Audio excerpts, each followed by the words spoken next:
I sit in my old chair by the window, looking out at the street through the curtains Martha hung 20 years ago.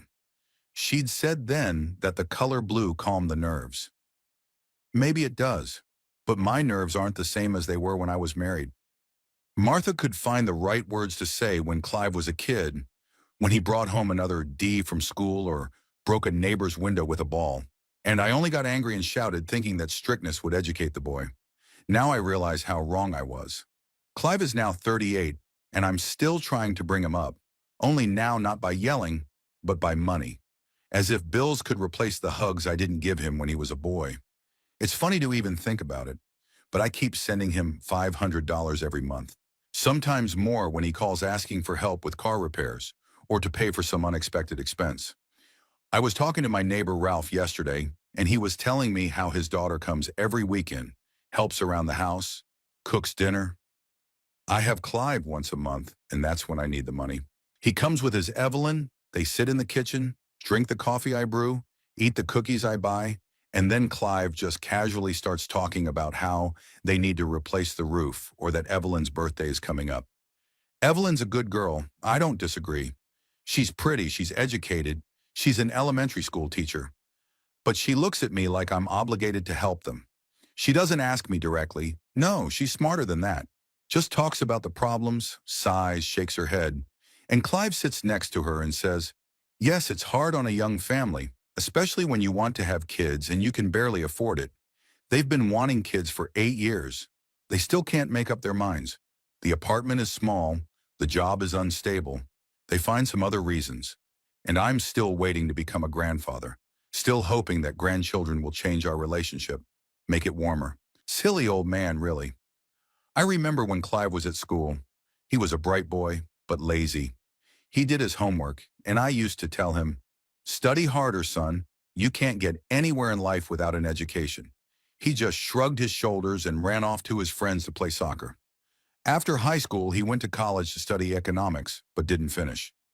Dropped out in the 3rd year, said he found a job at a car dealership. A good job, he added, like he was trying to convince me. He still works there, selling cars, says he's got a talent for sales, that the customers trust him. Maybe so, but his paycheck isn't very big, judging by how often he asks for help. Or maybe he's just used to living beyond his means, like a lot of young people these days. I worked all my life as a mechanic in a factory. My hands were greasy, my back hurt every night. But I brought home my paycheck faithfully and supported my family. Martha didn't work until Clive was a baby. Then she got a job as a clerk in a fabric store. We were never rich, but we were never destitute. We saved a little, bought only what we really needed. Clive and Evelyn live differently. They have a bigger house than our old one, a newer car, more expensive clothes, but they're always short of money. It's weird arithmetic. I guess I spoiled them in some way. I helped them too often when they first got married. It seemed like the right thing to do to support a young family. Martha was still alive, and she too thought we should help the kids get back on their feet. We gave them money for a down payment on a house. I helped Clive get a loan, vouched for him. I thought it was temporary, that in a couple of years they'd be able to manage on their own. But as the years passed, helping became a habit. At first I helped with the loan payments when Clive was having difficulties at work. Then I started transferring money regularly so they could save for the future. Now I realize that they have no savings. All the money is spent on current expenses. On the table next to the chair are bank statements for the last 6 months. I look at them regularly, keeping track of my expenses, as Martha taught me. The numbers are telling. In 6 months, I've transferred almost $4,000 to Clive, not counting the $1,200 I paid to repair their air conditioner in July and the $800 for new tires for Evelyn. To be honest, it's starting to hit my budget. My pension isn't bad, plus the savings Martha and I have made all our lives. But I'm a human being. I have my expenses. My house needs repairs. My car is old and breaks down a lot. Medicines get more expensive every year, and, my health isn't getting any younger. Dr. Wilson recently told me I need knee surgery. The arthritis is advanced, and without surgery, it's only going to get worse. Insurance will cover most of the cost, but I'll have to pay something out of my own pocket. 3 or 4,000, the doctor said. Maybe more, depending on the complexity of the surgery. I thought then that I could ask Clive to help. Not with money, of course. He can barely make ends meet, judging by his stories. But at least moral support, coming to the hospital, helping around the house during the recovery period. Only then I decided not to tell him about the operation. Why should young people go to so much trouble? They have their own lives, their own worries. I look at the pictures on the wall opposite the chair. There's Clive in kindergarten, in his funny New Year's Eve costume. And here he is at his high school graduation, serious, grown up, diploma in hand. Here's his and Evelyn's wedding, me leading my daughter-in-law by the hand because her father died a year before the wedding. I remember that day well. Evelyn was crying as we rehearsed the ceremony, saying her daddy should have led her down the aisle. And I stood beside her, awkward, not knowing what to say. Clive asked me to fill in for her dad, and I agreed, of course. I wanted to help the girl, to make her day special. After the wedding, Evelyn called me regularly for a few months, telling me about work, asking for advice on running the household. I thought then that we would develop a warm relationship, that she would become like a daughter to me. But gradually the calls became less frequent, and then stopped altogether. Now we only talk to each other when they come for money. Maybe it's my own fault. Maybe I helped too much financially and took too little interest in their lives. It's easier to write a check than to find out what's on their minds, what their dreams are, what their fears are. Money replaced talking. Transfers became the only way to express care.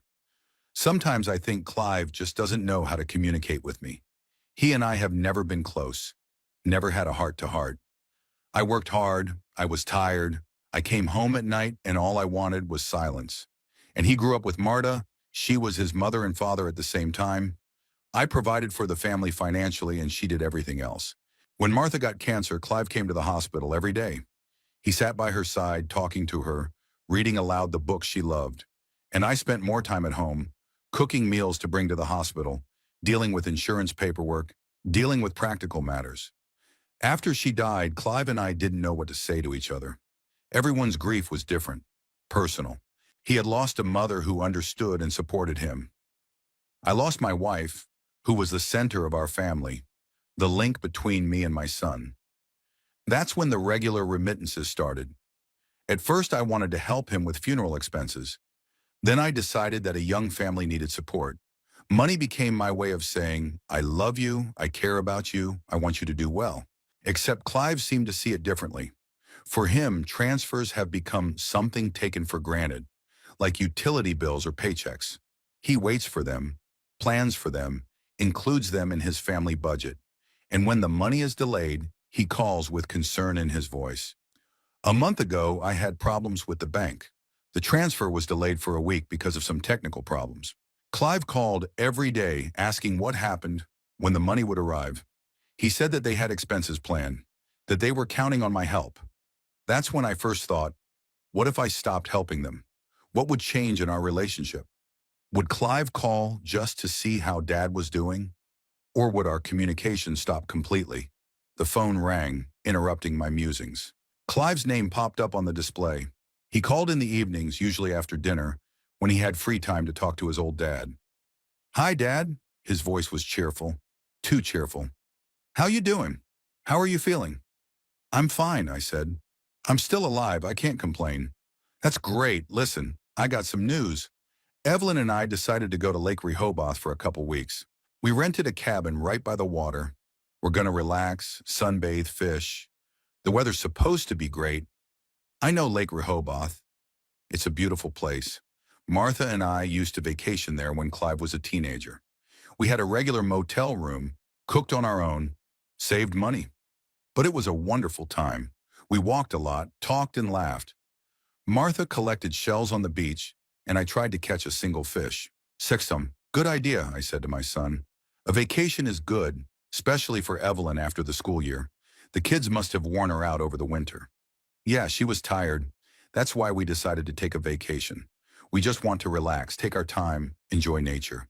There's something else in his voice, some uncertainty. It's like he wants to add something, but he doesn't dare. I wait, not rushing him.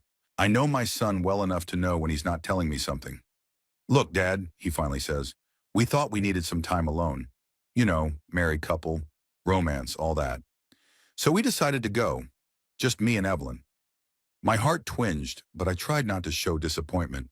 Of course, young people need time to themselves. It's natural. He'd always asked me to join them on their trips before, though. I usually declined, though, not wanting to get in their way, not wanting to be a burden. I understand, I replied. Have a good rest, gain strength. Thank you for understanding. I knew you'd understand.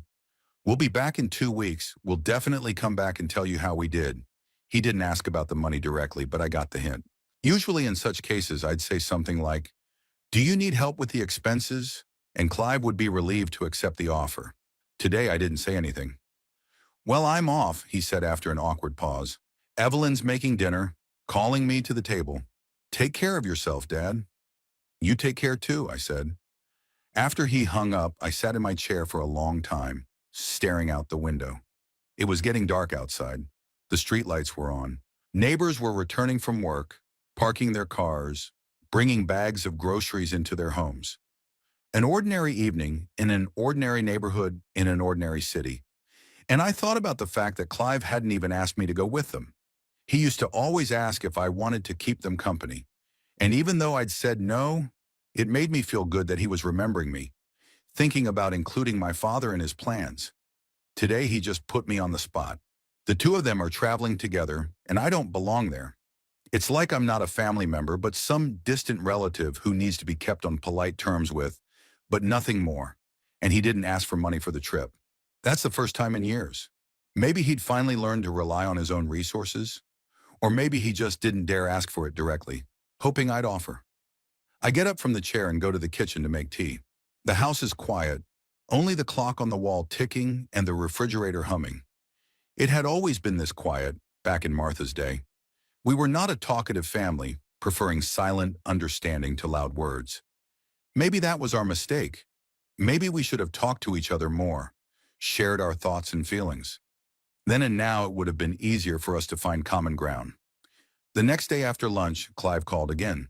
I had just finished washing the dishes and was about to lie down on the sofa and read the newspaper. I'd been feeling sleepy after meals lately. Age was taking its toll. But my son's call cheered me up. I was even glad that he decided to talk to me again. Dad, hi. His voice sounded energetic, businesslike. I have a few minutes. I wanted to clarify something about our trip. I'm listening to you, son. Fun. Well, Evelyn and I have finalized everything. We're leaving Saturday morning. The cabin is Saturday through Sunday in 2 weeks. 14 days in the country. Can you imagine? We haven't had a vacation that long in a long time.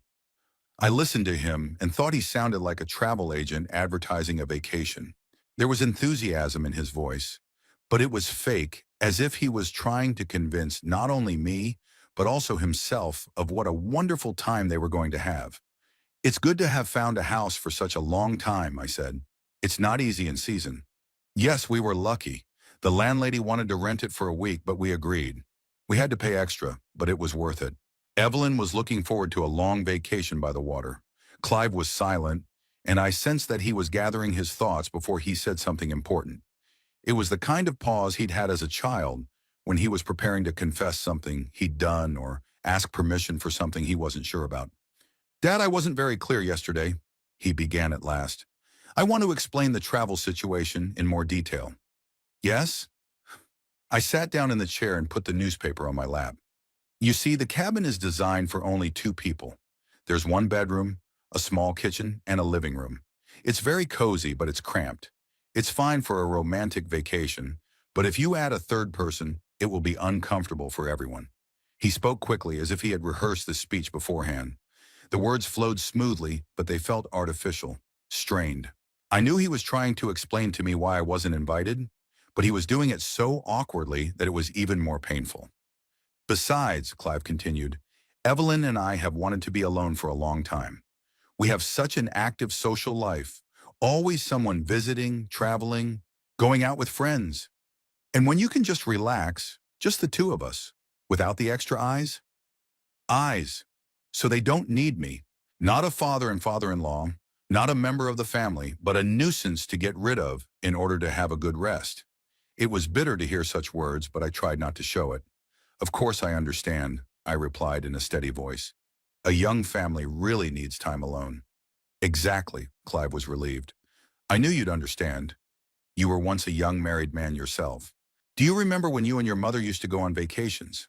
Just the two of you? I remember, of course, but it was different then. Martha and I did sometimes leave little Clive with her mother and go away for the weekend. But it was rare, maybe once a year, and only lasted a couple of days. Most importantly, we never explained our trips by wanting to get rid of the baby. We just said that adults needed a vacation too.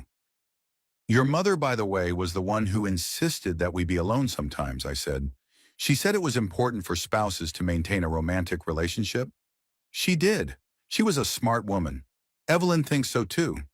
She generally thinks a lot about the psychology of relationships, reads special literature. She says that modern couples often forget about each other because of external circumstances. I wonder what external circumstances Evelyn considers me to be. To work, domestic problems, or relatives? Probably the latter. To them, I'm an external circumstance that interferes with their happiness. Evelyn's right, I agreed. Relationships need to be nurtured and nurtured. Yes, she's very wise. That's why we decided to spend these 2 weeks, just the two of us. No cell phones, no errands, no strangers, outsider. That's another word that stabbed me in the heart. I'm a stranger to my own son. Not close, not dear, not someone you want to share the joy of vacation with. An outsider. Good program, I said. I hope the weather will be favorable. The forecast says sunshine for all 2 weeks. Evelyn has already bought new swimsuits, sunscreen, books to read, and I've checked my fishing rods, got my tackle ready. I'll be fishing from morning till night. He spoke with such enthusiasm, like a child who got a long-awaited toy, and I could see that the enthusiasm was genuine. Clive is really excited about the upcoming trip, anticipating a vacation. Only his joy is overshadowed by the need to explain to his father why he was not invited. The fish bite well there, I said. Sonar, my mom and I used to make good catches in those places. Yeah, I remember. You told me about that huge bass you caught. Mom bragged about your catch to the neighbors for a week. Martha was really proud of my fishing successes, though she preferred just sitting on the shore with a book or picking berries in the woods. She said fishing calmed me down, made me more patient and balanced. Maybe it did. Fine, Mom has always been supportive of my hobbies, I said. Evelyn is supportive too. She doesn't like fishing, but she understands that I enjoy it. She'll sunbathe while I fish, or walking along the shore, taking pictures of nature. She has a good camera and takes beautiful pictures. Clive talked about his vacation plans, but I could hear a note of awkwardness in his voice. He realized that the more he admired the upcoming trip, the more obvious my exclusion from it became. But he couldn't stop, and the words just flowed out. We also want to do a lot of hiking, he continued. There are forest trails nearby, and we can walk to the waterfall. Evelyn wants to see the waterfall, and she says it's beautiful. It is, I said. My mom and I went there. But the path is quite steep. You have to be careful. We're young, we can manage, Clive laughed. But for you, Dad, hiking like that might be a bit hard on you. You've got a problem with your knees. There it is. At last he said what he probably really thought. I'm old, I'm sick, I can't hike the mountain trails. I'd be a burden. Why take an infirm old man who will complain of fatigue and spoil the mood of the young? My knees do hurt, I agreed. Age is taking its toll. Exactly, that's why it's better when everyone rests as he feels comfortable. You at home quietly sit at home, watch TV, talk to neighbors, and we'll run in the woods, climb rocks. He said it like he was doing me a favor, like he was offering me a more attractive alternative, staying home alone instead of going to the beautiful lake. TV and neighbors versus nature, and family togetherness. Of course, I said, everyone has their own preferences. That's great. That means everyone is happy. We'll have a good vacation, and you'll have a good time at home. And when we come back, we'll tell you everything in detail, show you pictures. Pictures? They will show me pictures of their happy vacation from which I was expelled. They'll tell me how great they had a great time without me, and I will smile, be happy for them, praise the successful pictures. I'll be waiting for your story, I said. Great. Well, I'm off. I've got a lot to do before I leave. Packing, grocery shopping, checking the car. I don't want anything to spoil the vacation. Good luck packing. I wished. Thank you. And you take care of yourself, okay? Don't work too hard, rest more.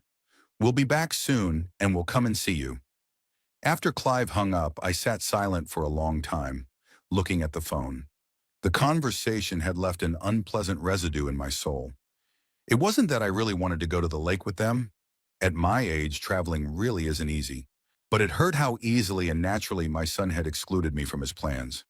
In the past, when Martha was alive, we always discussed family trips all together. Even if I couldn't go because of work or health, I was asked if I would like to join. My opinion was taken into account, I was consulted. Now Clive just makes me aware of his decisions. He doesn't invite me. He doesn't ask for advice. He doesn't even ask me about my plans for the time they are away. To him, I'm just an elderly relative who should be visited occasionally and given basic news as a courtesy. I got up from the chair and walked to the kitchen, pouring myself some water. My throat was dry from the unpleasant conversation. Clive was trying to be tactful, of course, but his explanation sounded even more painful than a direct rejection. It would have been better if he'd said honestly, "Dad, we want to go without you, without all this talk about the cramped cabin and the need for romantic privacy." I went back into the living room and sat back in my chair. There was a newspaper on the table that I'd never gotten around to reading. I unfolded it, tried to focus on the news, but my thoughts kept returning to the conversation with my son. The thing that hurt me most was the way Clive had talked about my health. Yes, my knees hurt. Yes, walking up and down the mountains had become more difficult. But I'm not an invalid, not a frail old man who can't take a step without help. I can still drive a car, go to the store, do household chores. Most importantly, they didn't even offer me the option to choose for myself. They didn't ask if I was ready for the difficulty of the hike, if I wanted to try it. They just decided for me that it would be hard for me and ruled me out of the plans, as if I wasn't an adult capable of assessing my own strength and making my own decision. Maybe it's not about my health at all. Maybe they just don't want to spend time with me. Maybe I've become a boring, uninteresting conversationalist for them. What am I supposed to talk to them about? About the job at the car dealership that I don't understand? About their friends I don't know? About plans to have kids that they've been discussing for 8 years? What can I tell them? About their ailments? About neighbors they've seen a couple of times? About home repairs that don't concern them? It's true we live in different worlds. We have little in common, but it used to be different. When Clive was little, we used to go fishing together. I taught him how to cast a rod, told him what bait to use for which fish. He listened attentively, asked questions, and rejoiced at every fish he caught. Then he grew up, his interests changed. Soccer, girls, friends became more important than fishing. It's natural, it happens to all kids. But somehow I thought that when he became an adult, his interest in communicating with his father would return, that we would find new points of contact, topics for conversation. That didn't happen. We remained strangers to each other, connected only by blood kinship and money transfers. Or maybe we didn't just stay strangers, we became strangers. Maybe with Marta's death, we finally lost what we had in common. Marta was our translator. She understood both Clive and me. She could find a common language with everyone.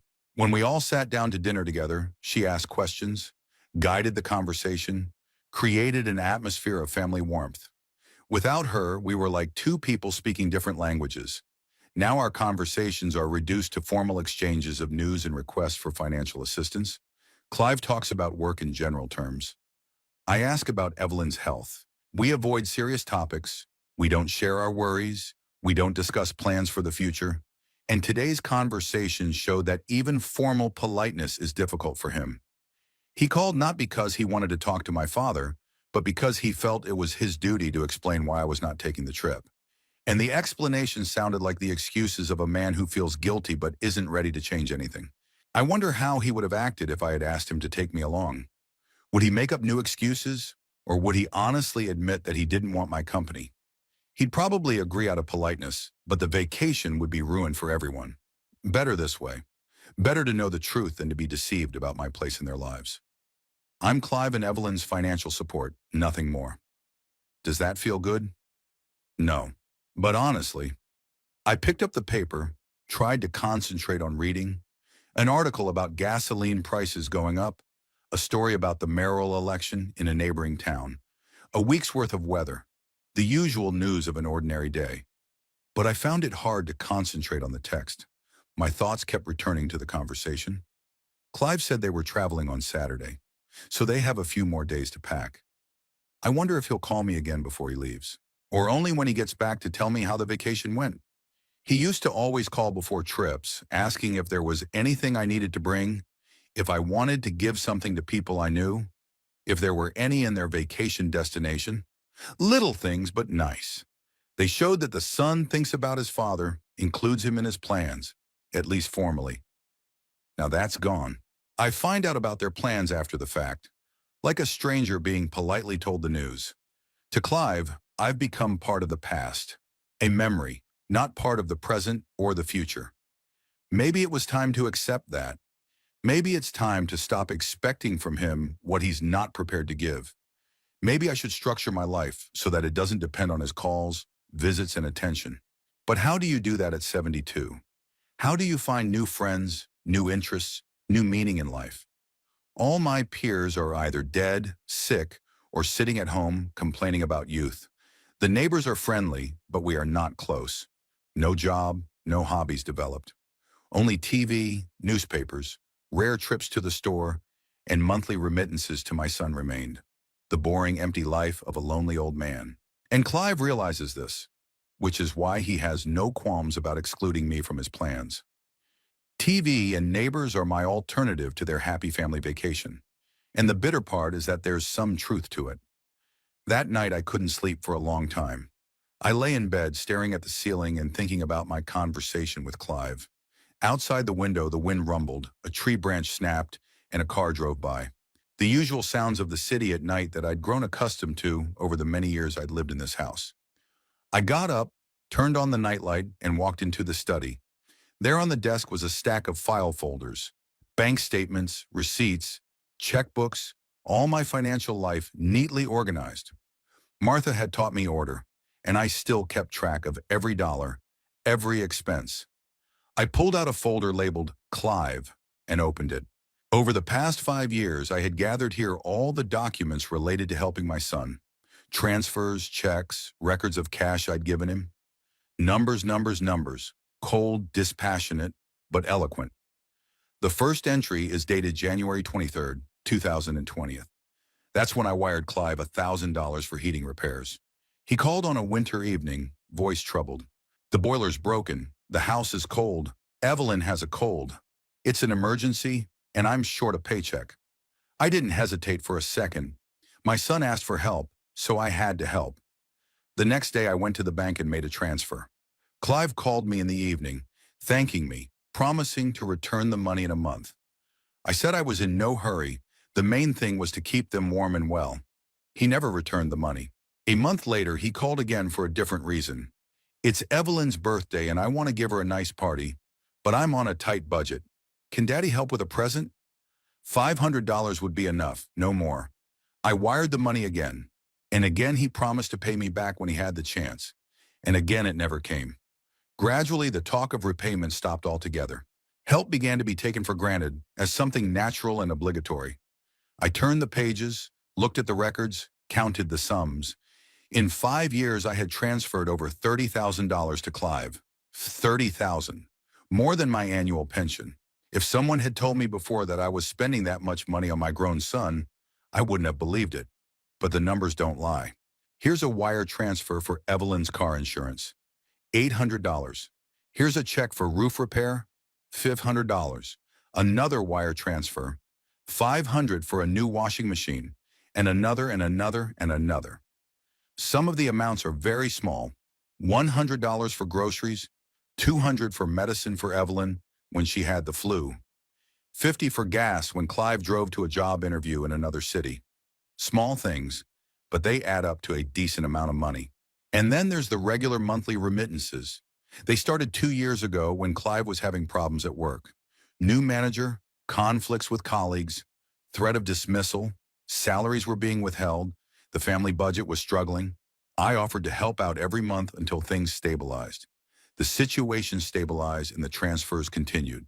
Clive explained that they were used to a certain standard of living and that a drastic reduction in income would hit their plans. I agreed to continue the assistance for another 6 months, then another 6 months. Then I stopped setting specific deadlines. $500 every 15th of the month. An automatic transfer I set up at the bank for convenience. The money goes out on its own, without my involvement, like a utility bill or an insurance premium. Convenient, practical. I don't have to remember and do the transaction manually every time. But when I look at those numbers now, at night in the silence of my office, I feel uneasy. $6,000 a year in regular transfers alone, plus one-time help that happens every 2 or 3 months, plus gifts for birthdays, New Year's Eve, wedding anniversaries. I spend more on Clive than I do on myself. My pension is $2,400 a month. Of these, $500 immediately go to my son, another $300, $400 on average, on one-time help. That leaves $1,500 for my own needs. Food, medicine, utilities, gasoline, clothes, repairs to the house and car. It turns out that I live more modestly than I could to provide my son with comfort. I buy cheap groceries, save on heating in the winter, put off repairs that are long overdue, and Clive and Evelyn rent expensive lake houses for 2 weeks. I used to think that was normal. Parents should help their children, especially in times of need. I myself got help from my parents when Martha and I were just starting out.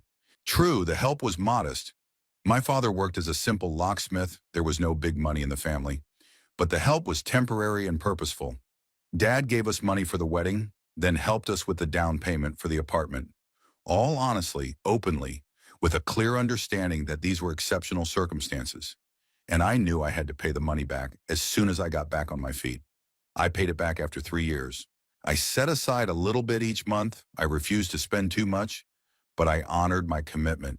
And when my parents got old, I helped them myself. I bought medicines, paid for utilities, did minor repairs in their apartment, but it was mutual support. First they helped me, then I helped them. The natural course of things, a fair exchange between generations. And what happens now? I give, and Clive just takes. And he doesn't just take, he takes my help for granted.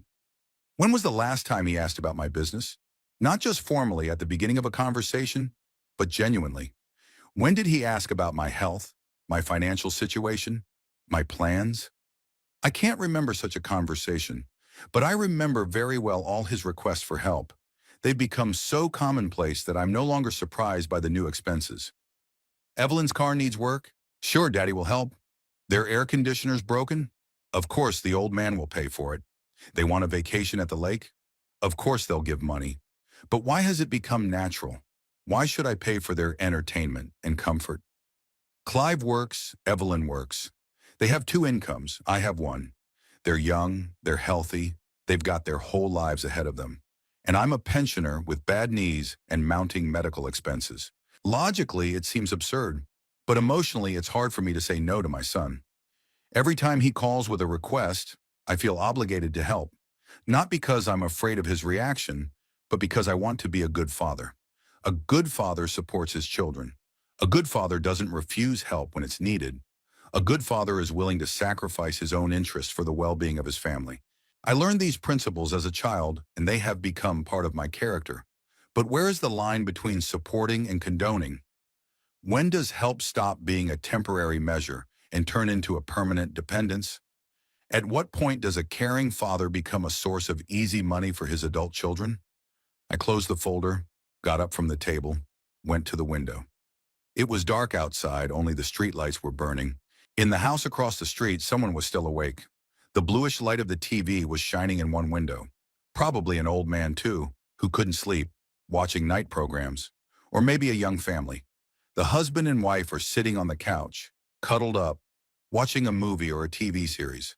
Planning tomorrow, discussing weekend plans, dreaming of the future. That's what Martha and I used to do. That's how Clive and Evelyn should be. But instead, they're used to relying on my help. They plan their budget with my transfers in mind. They make decisions about big purchases, knowing that Daddy will help if their own money isn't enough. I became part of their financial system, an unofficial sponsor of their lifestyle. And I was fine with that. Until today. Until the conversation about the trip that finally clarified my position in their lives. They need me as an ATM machine, not as a family member. Money, yes. Companionship, no. Financial support, always welcome. Emotional intimacy, sorry, getting in the way. Clive didn't even ask for money for this trip. Why? Because he's embarrassed, or because he knows I'll give it to him if he's transparent enough. He talked about the expensive house, about paying the landlady extra, about how Evelyn dreamed of a long vacation. All this sounded like preparation for a request. But there was no request. Maybe he expects me to offer to help, like I've done before. Maybe he thinks it's easier to get the money without humiliating requests. Just tell him what the problem is and wait for the good daddy to realize that he needs help. That's exactly what I used to do. I would hear a story about a financial hardship and immediately offer a solution. I thought I was being delicate, saving my son from the awkwardness of direct requests. Now I realize that I was just teaching him that money can be obtained without much effort. It is enough to call dad, complain about life, hint at the problems, and the solution will be found by itself. A convenient scheme for the recipient, but humiliating for the giver. It turns out that my generosity is devalued, perceived as something automatic and thoughtless. I returned to my desk and opened another folder. It contained documents on my own finances, pension accruals, bank accounts, investments I had made before I retired. The picture here was not so rosy. For the past 2 years, my expenses had exceeded my income. I had been spending my savings to maintain my usual standard of living and to help Clive. Not critical, but worrying. If this continues, in 10 years' time, I'll have very little money left. What if I need serious medical services? What if I have to go into hospital for long-term treatment? What if a caregiver or nursing home is needed? Insurance will cover the basic costs, but the extra spending could be significant. Clive doesn't think about that. For him, dad is an endless source of money that never runs out. It doesn't occur to him that my resources are limited, that I could be left destitute. He lives for today and doesn't worry about my future. What's more, he's apparently counting on an inheritance. The house, the car, the savings. It will all go to him someday. Why save and save when you can get ready-made wealth? Why refuse his father's help if it doesn't affect future income?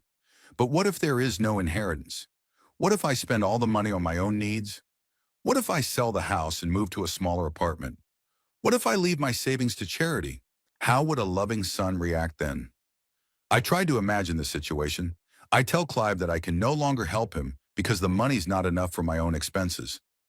What would he say? Would he offer to support me? Will he visit more often, take an interest in my problems? Or will he just disappear from my life? Will he stop calling, visiting, socializing? Will he find excuses why he can't help my elderly father?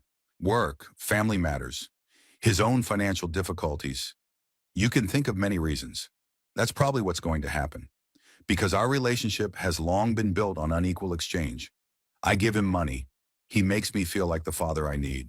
I pay for the illusion of family closeness. He gets financial support for minimal communication. Is this a fair trade? Does it benefit me? I used to think it was. Better this relationship with my son than no relationship at all.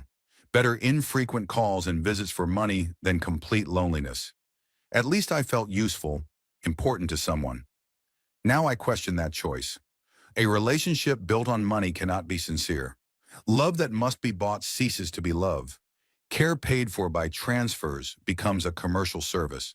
Maybe it's time to change the rules of the game. Maybe we should see what's left of our relationship without the financial component.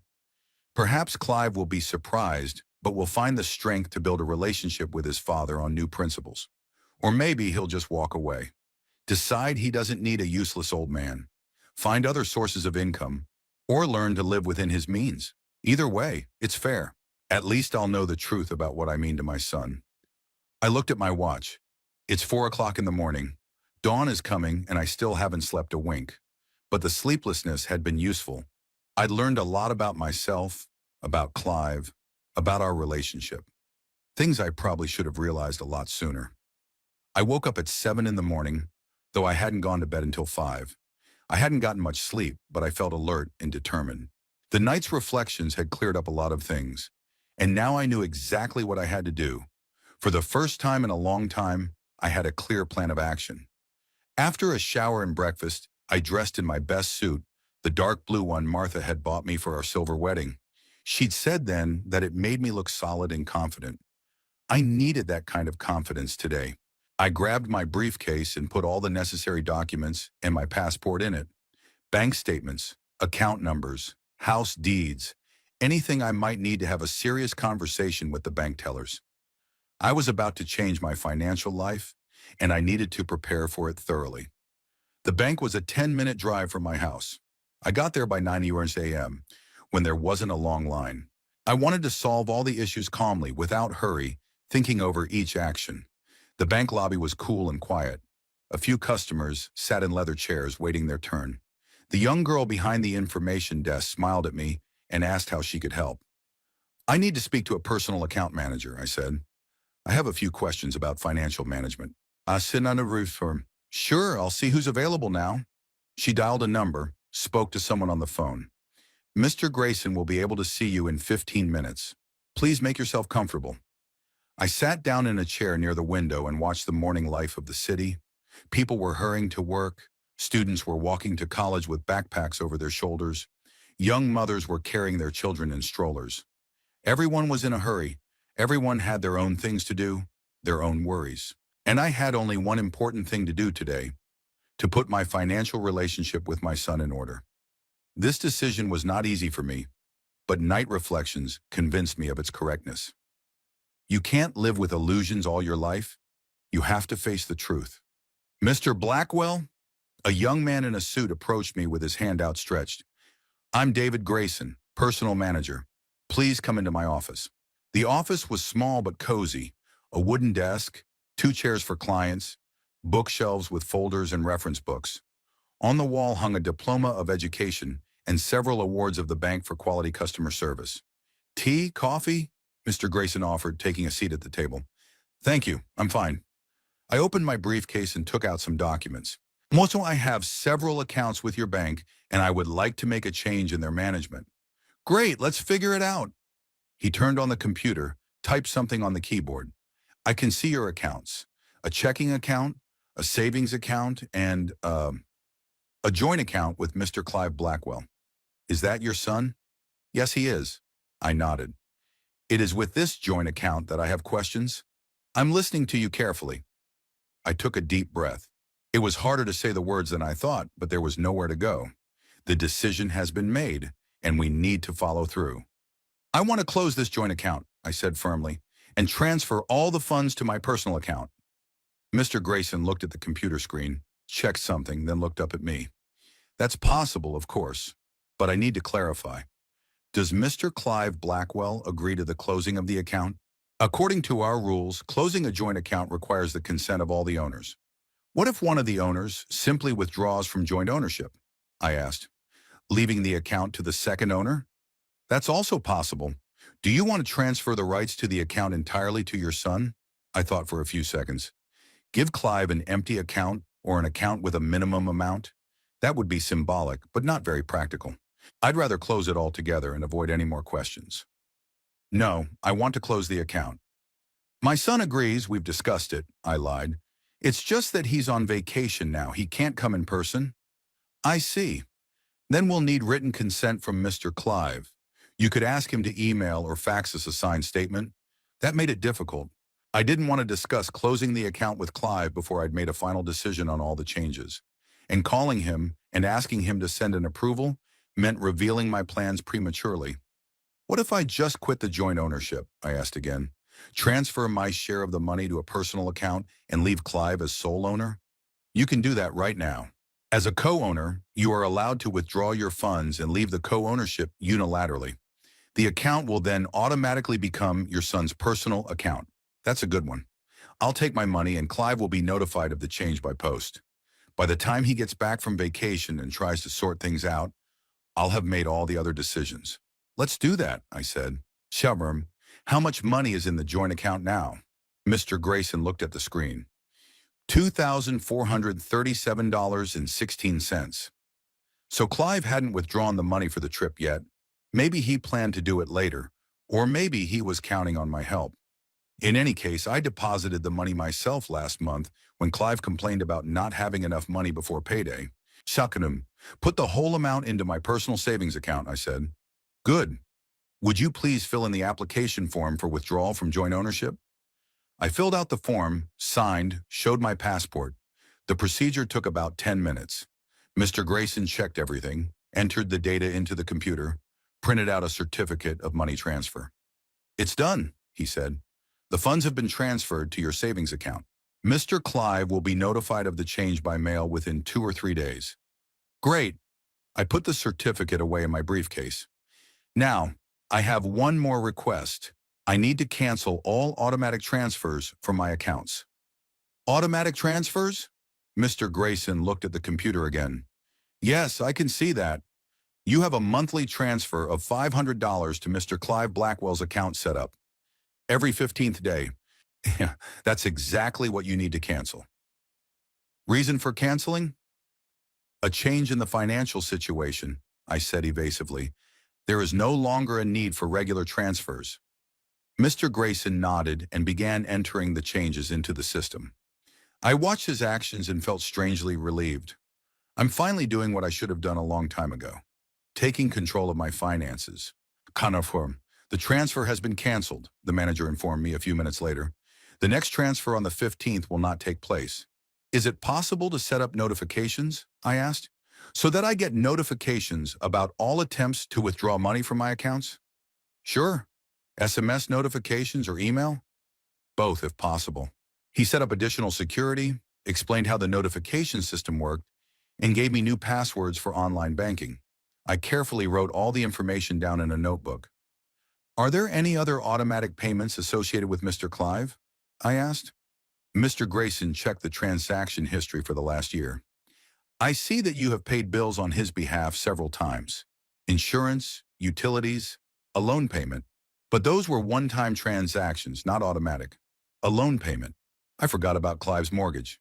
2 years ago, he was having trouble making his payments, and I agreed to help. At first, it was a one-off, then it became a regular practice.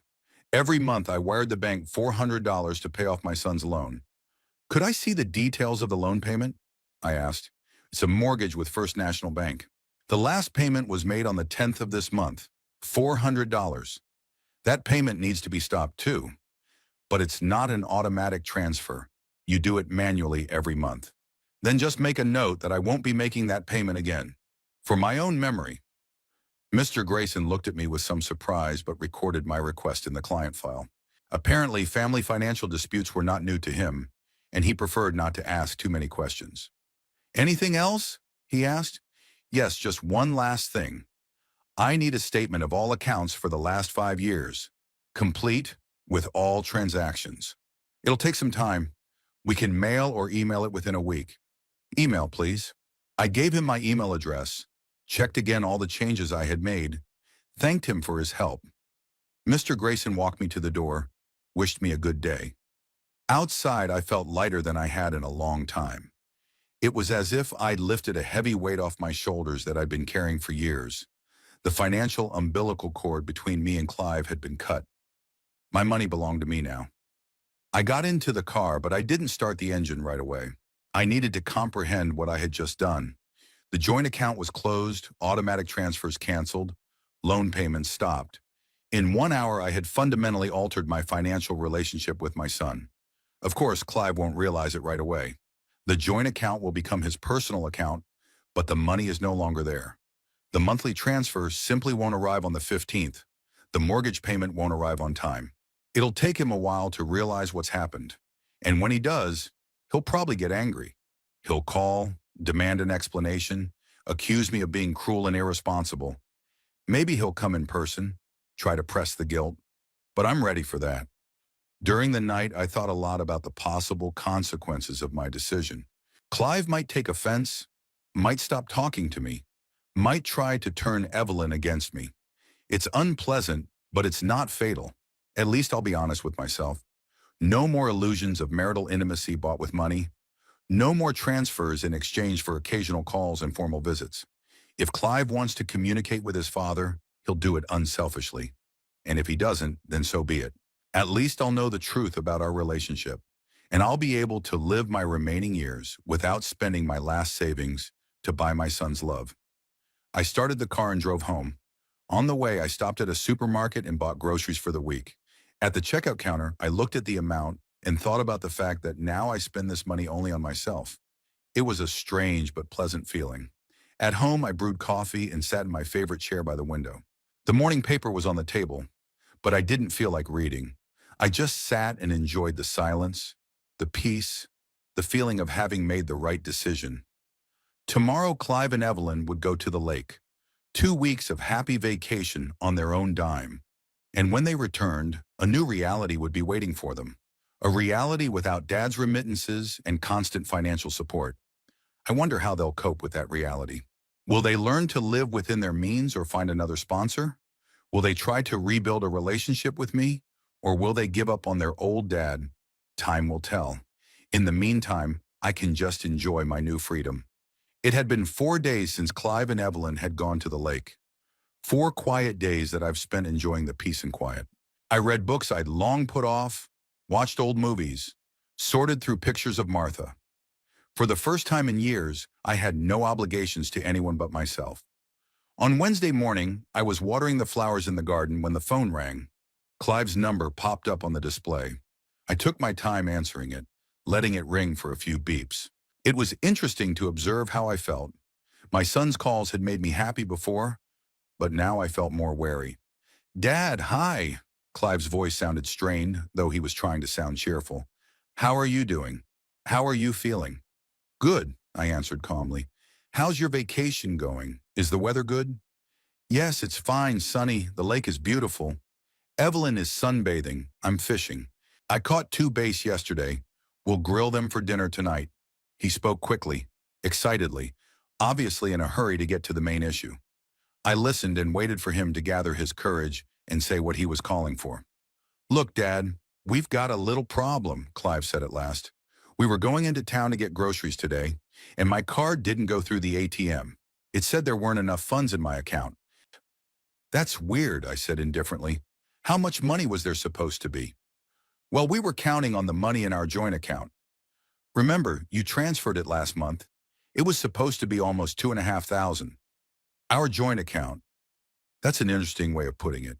It's like it was a joint account, even though I was the only one who deposited all the money. Clive never paid a cent into it, only spent what I put into it. "Did you check the balance online?" I asked. "Yes, I went to the bank's website. It shows that the account is empty." "It's empty, Dad." It was as if the money had never been there at all.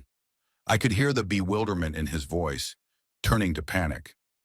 Clive was used to having money in the joint account, that his father regularly replenished it. Faced with an empty account, he didn't know how to react. "Maybe some sort of technical glitch at the bank?" he suggested hopefully. "It happens sometimes. Remember last year when we had a delayed transfer?" "Maybe," I agreed. "Did you call the bank to find out?" "I did, but they said that all operations were correct, that the money was transferred on the 4th to another account." "Your personal account, Dad." He was silent, waiting for my explanation. I was silent too, wondering how best to present the information. I could tell him the whole truth at once, or I could take it step by step, letting him guess what was going on.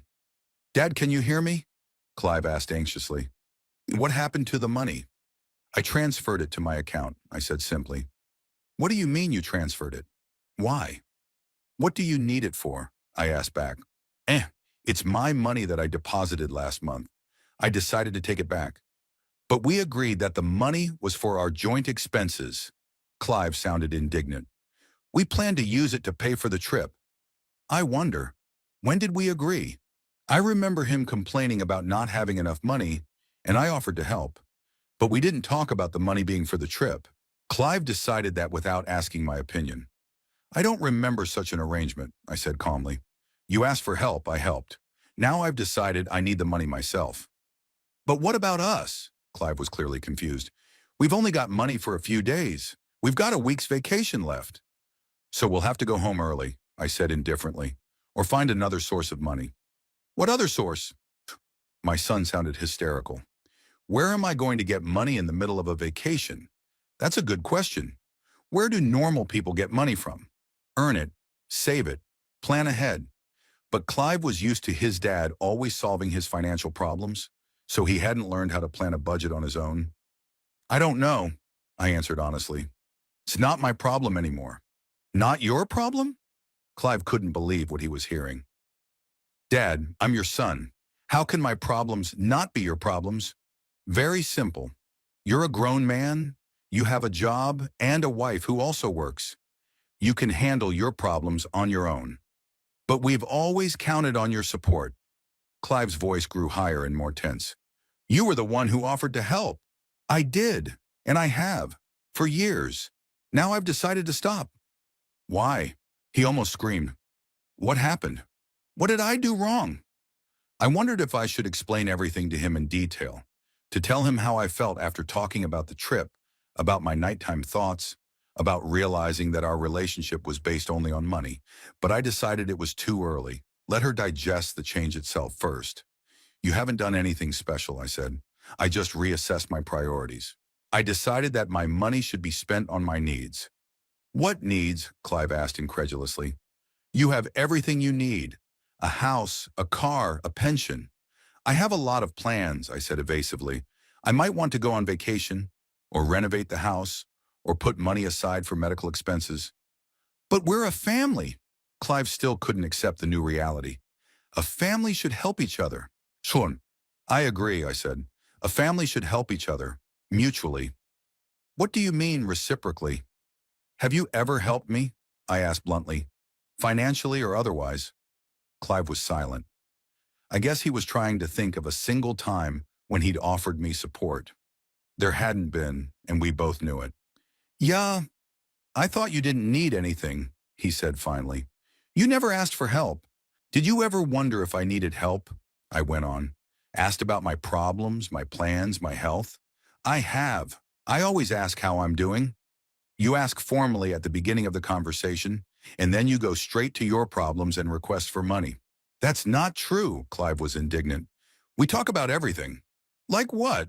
I decided to test his memory. Tell me what you know about my life over the last year. My plans, my problems, my worries. Clive was silent again. A long pause during which he must have realized that he didn't really know anything about me. We were communicating superficially, formally, focusing only on his needs. Dad, I don't understand what this is all about, he said at last, confused. Maybe we can talk when I get back. For now, help us get to the end of our vacation. I promise we'll talk about everything. No, I said firmly. No more help. You're on your own. How are we going to manage? Clive's voice was hysterical again. We haven't got any money. Then I should have planned a vacation to the best of my ability, not to rely on Dad's money. I heard Clive say something to Evelyn, apparently retelling our conversation. Then I heard a woman's voice, agitated and indignant. Evelyn clearly couldn't believe what was happening. Dad, Evelyn wants to talk to you, Clive said. I'm listening, I answered. Chester, hi, it's Evelyn. My sister-in-law's voice sounded strained, but she tried to remain polite. Clive told me about the money problems. I'm sure it's a misunderstanding. There's no misunderstanding, I said calmly. It's exactly as I explained to Clive. But we can't have no money in the middle of a vacation. There were tears in Evelyn's voice. We have to pay for the cabin tomorrow, the day after that for the boat. We've already planned everything. You should have planned based on your own income, I replied, and not rely on other people's money. Other people's money? Evelyn couldn't believe what she was hearing. But you're a family. A family helps each other. Wakrim. Family helps, I agreed.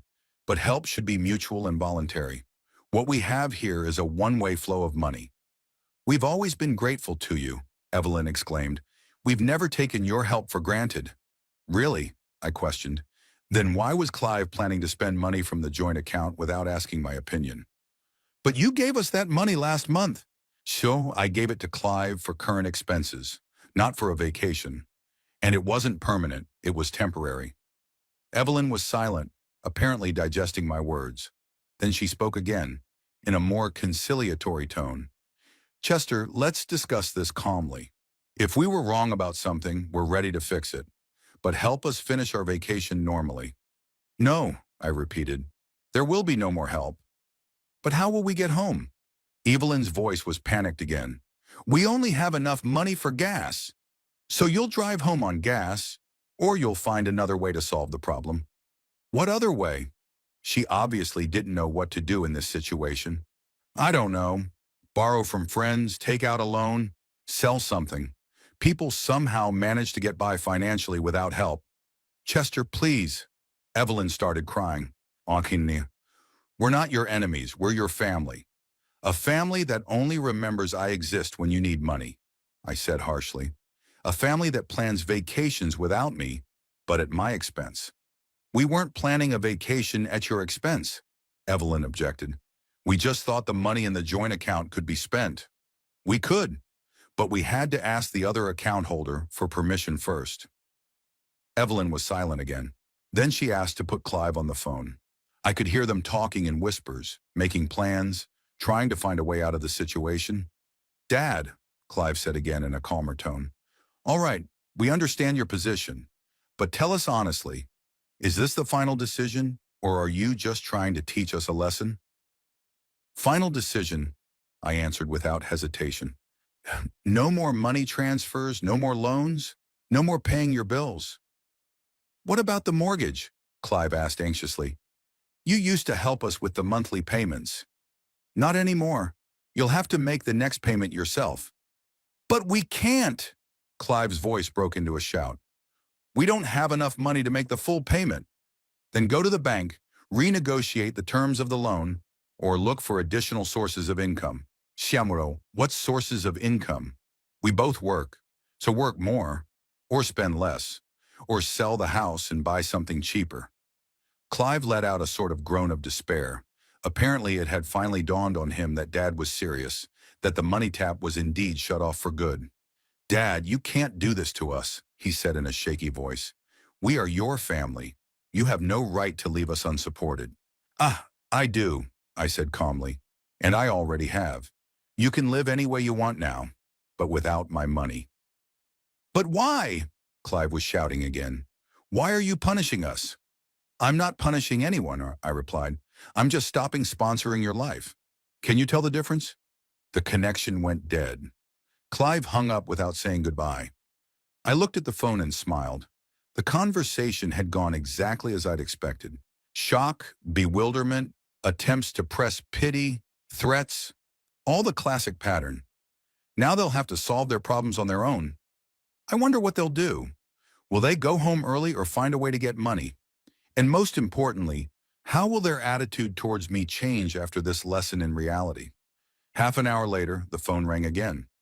I was just finishing breakfast and took my time answering it. I let it ring a few rings, finished my coffee leisurely, wiped my hands with a napkin. Only then he picked up the phone. Dad, it's me again. Clive's voice sounded more collected, but with a barely restrained rage in it. We've been talking to Evelyn, and we've decided to talk to you again. Maybe we misunderstood something in the first conversation. You got it right, I said calmly. There will be no more money from me. Listen, Dad. Clive was clearly trying to control himself, speaking slowly and clearly. I understand that you're upset about something. Maybe we were wrong about something. But you can't make such drastic decisions in the heat of the moment. I didn't decide anything in haste, I objected. I thought about it for days. I weighed the pros and cons. The decision is deliberate and final. A few days? Clive sounded puzzled. Sorona, but what happened a few days ago? We had a normal conversation before we left. Yes, we did.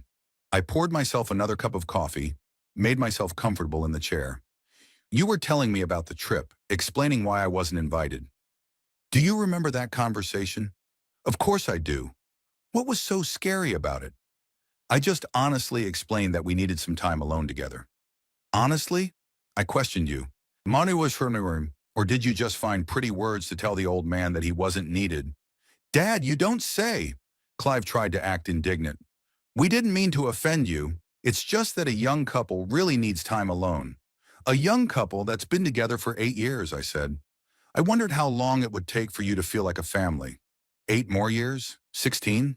Hono Retin. What's that got to do with it? Clive was beginning to lose his patience. We don't have to take you on every trip. We don't have to, I agreed. But you could at least suggest it. Ask my opinion. Show some common courtesy. We knew you'd say no. You always turn down our invitations. Because you're inviting me out of courtesy, not because you want my company. I took a sip of coffee. By the way, it's easy to feel the difference. That's not true, Clive was indignant. We are always happy to see you. Happy to see my money, I corrected him, and you put up with me for the sake of propriety. How can you say that? There was resentment in Clive's voice. We're family. We love you. Family, I said thoughtfully. Tell me, son, when was the last time you took an interest in my affairs? Not formally at the beginning of the conversation, but really? I'm always interested in your affairs. Then answer a few questions, I suggested. What am I reading lately? What am I thinking about? What are my plans? What's bothering me? Clive fell silent. A long pause during which he apparently realized that he didn't know the answers to these simple questions. You never talk about these things, he murmured at last. Do you ask? I continued. Are you interested in my life, or do you go straight to your own problems? I didn't think you had any problems, Clive defended himself. You always said everything was fine, because you didn't want to hear anything else. I stood up, walked to the window. It's convenient to think the old dad's doing all right, isn't it? You don't have to waste time listening to complaints and worries. I'm ready to listen to your problems, Clive declared fervently. Tell me what's bothering you. It's too late for that now, I said indifferently. You're only willing to listen now because you want your financial support back. That's not true. I really want to know what's going on with you. Okay, I decided to test his sincerity. Then listen carefully. I have arthritis in my knees and the doctor's recommending surgery. Expensive surgery that's not partially covered by insurance. Oh, Dad. Clive gave me a sympathetic look. Why didn't you tell me this before? Of course we'll help pay for it. Will you? I grinned. With what? You don't even have money for your own vacation. Well, we'll figure something out. We'll borrow, save money. No need, I interrupted. I can manage on my own. I have savings. Then what's the problem? Clive didn't understand. Nah, if you have money, why can't you help us? That's it. The main question finally came out in the open. Clive wasn't interested in my surgery or my health. All he cared about was that Dad's savings weren't being spent on him. Because it's my money, I answered simply. And I have the right to spend it as I see fit. But we're your family, Clive started again. A family should help each other. I agree. A family should help each other. I sat back in my chair. What have you done for me in the last few years? What do you mean? Yeah, Clive was clearly struggling to remember anything. We visit you. We call. We talk. You visit once a month, I clarified, when you need money. And you call for the same reason. That's not true. Then remember your last call, which wasn't about asking for help. Clive was silent again. We both knew there had been no such call. All our communication in recent years had revolved around his financial problems. Look, Dad, he said in a different tone, more conciliatory. Maybe we really have been negligent. Maybe we've been too reliant on your support, but it can be fixed. It can be fixed, I agreed. Start fixing it. How? Clive got excited. What should we do? First, learn to live on your own money, without my help. And then, when will we learn? Then we'll see, I answered evasively. Maybe we'll be able to build a normal family relationship. But why can't you help us? Clive insisted. It's cruel to cut off funding abruptly. And to gradually accustom a grown man to independence? What is it? I asked. You're 38 years old, Clive. At your age, you should be helping your parents, not begging them for money. We're not begging, he was indignant. We're asking for support in times of need. You've been going through hard times for 5 years, I said. I wonder when they will end. We are living in a difficult economic situation. Clive began to justify himself. Salaries aren't going up and prices are going up. Young families are having a hard time. Other young families are having a hard time too, I argued. But they manage without their parents' help. They work more, spend less, and don't live beyond their means. We don't live beyond our means. Then where does the constant lack of money come from? I asked logically. If your income covers your expenses, why do you need my help? Clive hesitated again. The logic was ironclad, and it was hard to argue with it. It's just that sometimes there are unexpected expenses, he murmured at last. Breakdowns, illnesses, urgent purchases. Everyone has unexpected expenses, I replied. That's why you have an emergency fund. You put money aside for a rainy day. But how can we save if we can barely make ends meet? So we need to rethink our lifestyle. Spend less on entertainment, clothes, restaurants. But we're not robots. Clive was indignant. We have a right to a normal life. Yes, you do, but with your money, not mine. Clive made a sound like a growl. He must have run out of arguments and was getting ready to move on to another tactic. You know what, Dad, he said coldly. You're no saint either. How many years have you helped us financially? I did it of my own free will. No one forced you to do it. Yes, I have, I agreed. What does that mean? That you've made it a habit of supporting us. Clive's voice was getting more and more aggressive. You created this dependency, and now all of a sudden you want to change it. I did, I confirmed. Better late than never. But that's despicable, Clive exploded. You can't get people used to helping you and then stop it abruptly. Why not? I wondered. My help was never an obligation. I gave money voluntarily, and I can stop it voluntarily too. We have obligations, loans, payments. We planned our budget with your support in mind. You shouldn't have, I replied without sympathy.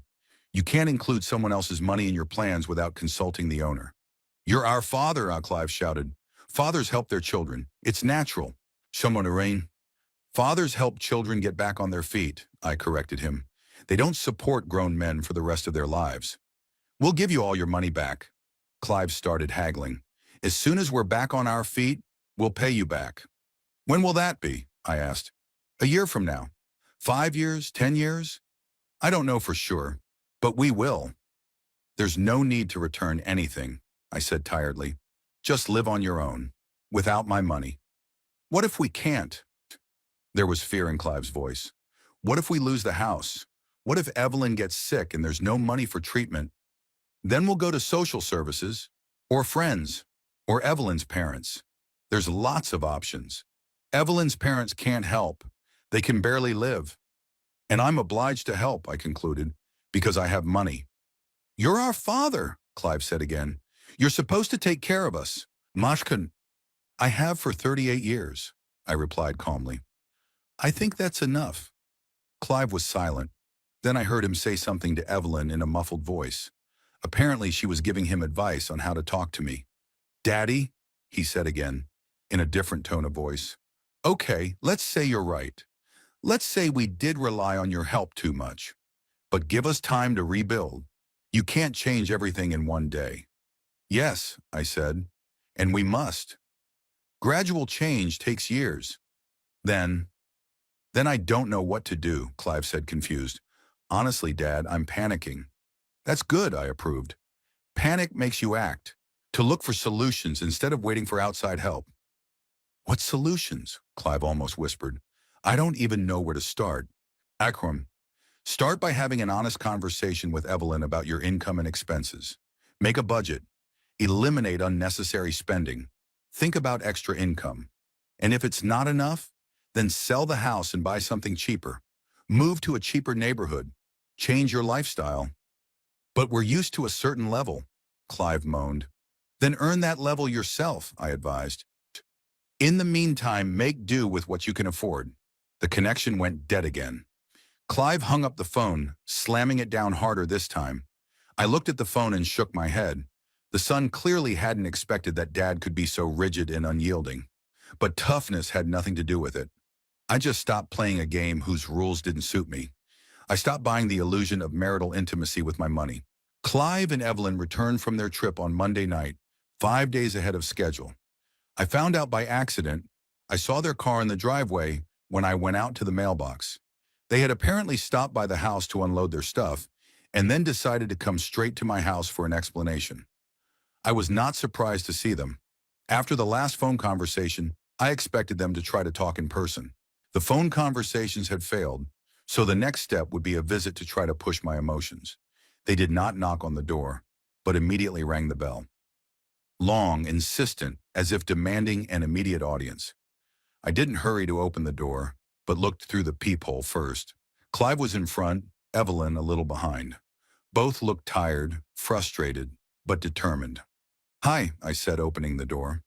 "How was your trip?" "Nachkanunam." "Fine," Clive mumbled, walking into the house. "We need to talk." "Come into the kitchen," I said. "Do you want coffee?" "I don't want coffee," Clive said. "I need an explanation." We went into the kitchen and sat down at the table. I sat in my usual place, and they sat across from me. Evelyn looked like she'd been crying in the car on the way over.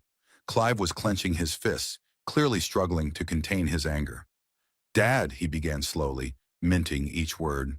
"Explain to me, please, what the hell is going on? Why did you suddenly decide to leave us without money in the middle of a vacation?" "I already explained it on the phone," I answered calmly. "I decided to cut off financial support." "But why now?" Evelyn intervened. "What did we do? What's our fault?" "It's not really my fault," I said honestly. "I just realized that our relationship wasn't right." "Wrong?" Clive jumped up and down in his chair. "What's right? Do you think it's right to abandon your family in a time of need?" "I didn't abandon anyone," I countered. "I stopped funding you. That's different."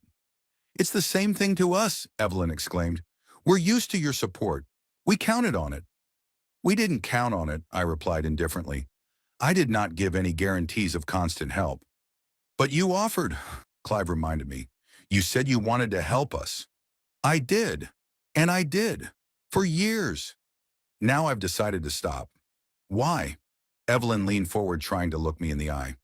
"Chester, tell me honestly, why are you doing this to us?"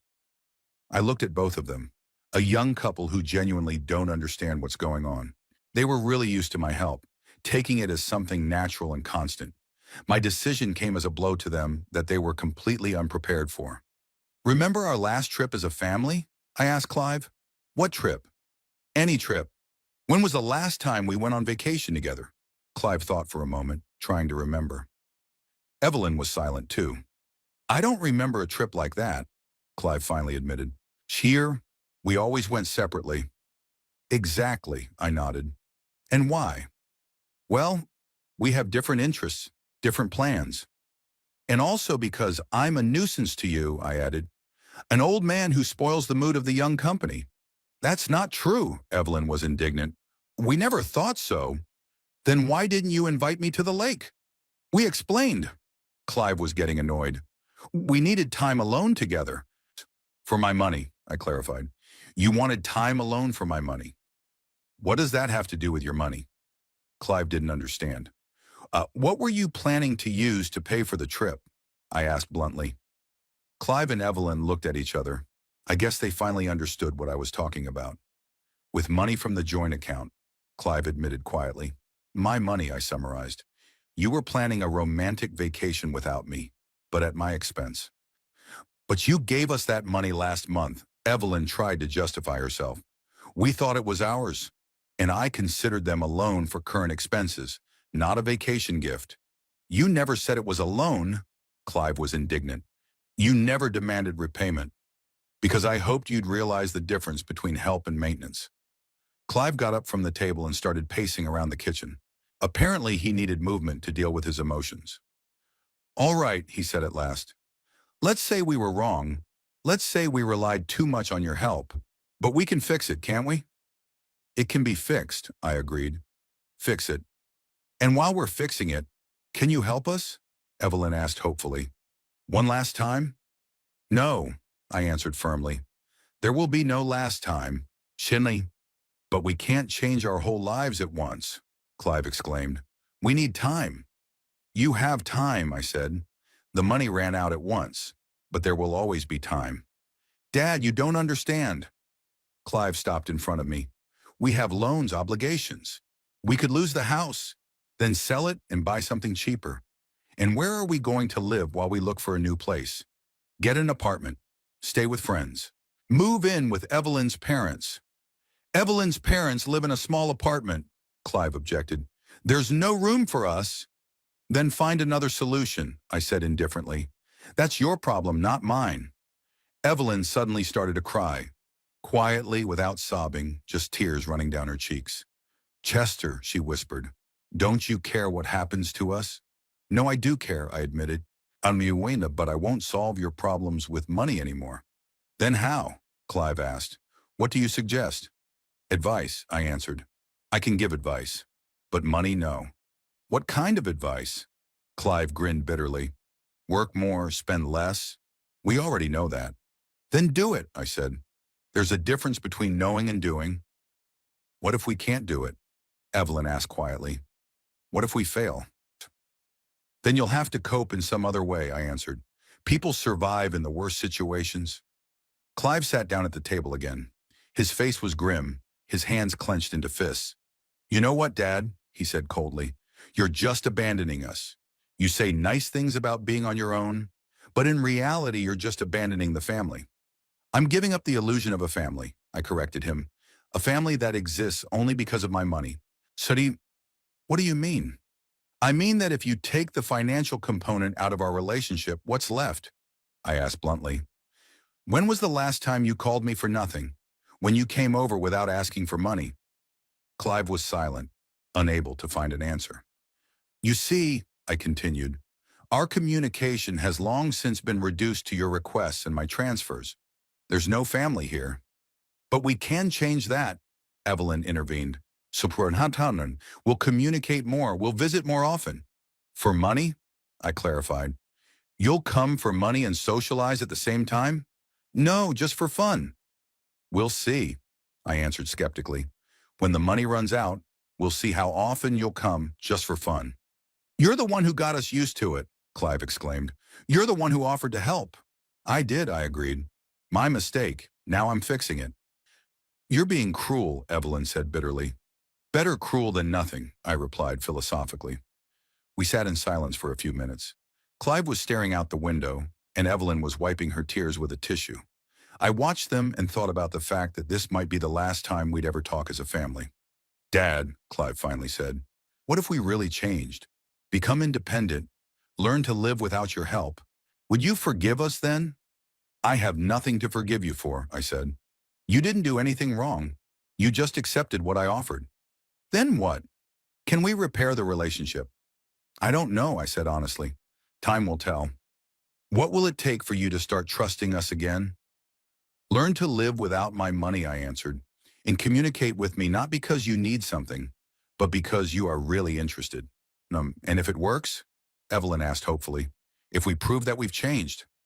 Then maybe we could build a normal family relationship, I said cautiously. A relationship based on mutual interest, or not money. Clive and Evelyn looked at each other. I saw something like determination in their eyes. Okay, Clive said firmly. We'll give it a try. We'll try to make it on our own. Hongwag, I wish you luck, I said sincerely. And you? Will you wait for us? Evelyn asked uncertainly. I'll live my life, I said honestly, and then we'll see. They got up from the table. Clive came over to me and gave me a sudden hug. It was the first time in years that he'd hugged me for no reason at all. We're sorry, Dad, he said quietly. We really didn't understand what was going on. It's okay, I replied, responding to the hug. The important thing is that you understand now. Evelyn came over and kissed me on the cheek. We'll get through this, she said with a tremor in her voice. We will. I don't doubt it, I said. I walked them to the door.